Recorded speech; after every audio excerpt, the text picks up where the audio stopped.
রাজবাড়ীর দৌলতদিয়ায় পদ্মা নদীতে নিখোঁজের প্রায় ২২ ঘণ্টা পেরোলেও সন্ধান মেলেনি শ্রমিক রেজাউল শিকদারের। বুধবার দুপুর ১:৩০ পর্যন্ত তার সন্ধান পাওয়া যায়নি। দ্বিতীয় দিনের মতো উদ্ধার কাজ চালাচ্ছে ডুবুরি দল। এর আগে মঙ্গলবার বিকেল ৩টার দিকে দৌলতদিয়া ৩ নম্বর ফেরিঘাটে পন্টুন থেকে পড়ে নিখোঁজ হন তিনি। জানা গেছে, ফেরিঘাটের পন্টুনে নিখোঁজ রেজাউল শিকদারের সঙ্গে এক যাত্রীর কথা কাটাকাটি হয়। এক পর্যায়ে পন্টুনের ওপর ধস্তাধস্তির মধ্যে রেজাউল সহ ওই ব্যক্তি নদীতে পড়ে যান। পরে স্থানীয়রা ওই যাত্রীকে উদ্ধার করতে সক্ষম হলেও তলিয়ে যান রেজাউল শিকদার। খবর পেয়ে মানিকগঞ্জ থেকে এসে সন্ধ্যা ৬টার দিকে উদ্ধার কাজ শুরু করে আরিচা স্থল কাম নদী ফায়ার স্টেশনের ডুবুরি দল। রাত ৭:৩০ পর্যন্ত অভিযান চললেও তাকে না পেয়ে শেষ হয় প্রথম দিনের অভিযান।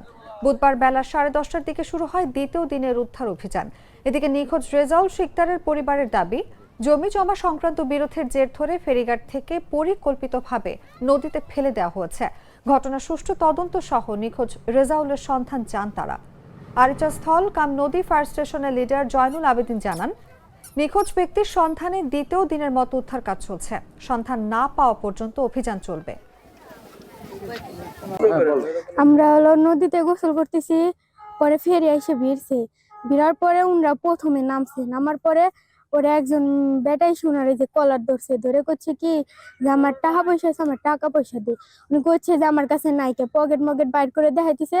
পরে উনি করছে কি উনার নিয়ে যে মানে হেসরে পরে ইসেতে পল্টানতে পড়ে গেছে।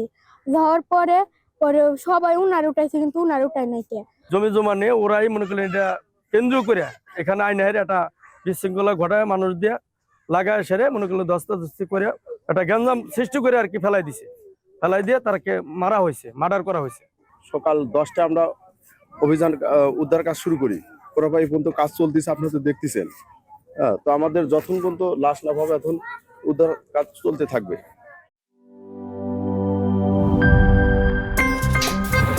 আমার একটা স্মার্ট সিদ্ধান্তে 25% গ্যাসের খরচ কমেছে। ভাবছেন কিভাবে?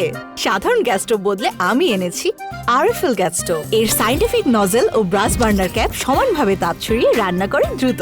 তাই গ্যাসও বাঁচায় 25%, টাকাও বাঁচে 25%। আরএফএল গ্যাস স্টোভ নিরাপদ ও গ্যাস সাশ্রয়ী।